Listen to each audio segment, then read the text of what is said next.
Hello and welcome back to another video. In this problem, we're looking at an online bookstore which is selling novels and magazines.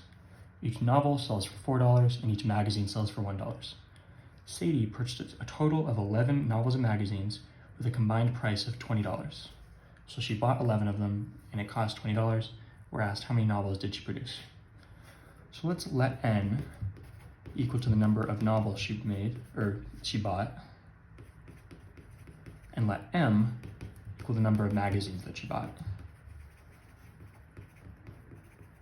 And we know that she bought 11 total, so the number of novels plus the number of magazines is equal to 11. So n plus m equals 11.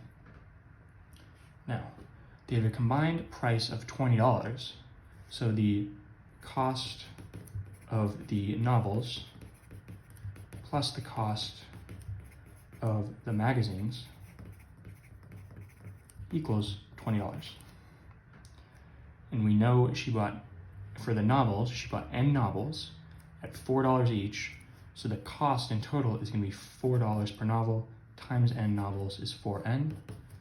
Similar thing for the magazines. She bought m magazines at $1 each. That's going to be m. And this is going to be equal to 20. N plus m is equal to 11.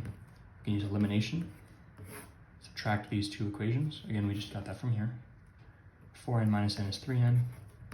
Is equal to 20 minus 11 is 9. And from this, we know that n is equal to 3, which is the number of novels, which is what it's asking us. Those 3 is going to be your final answer.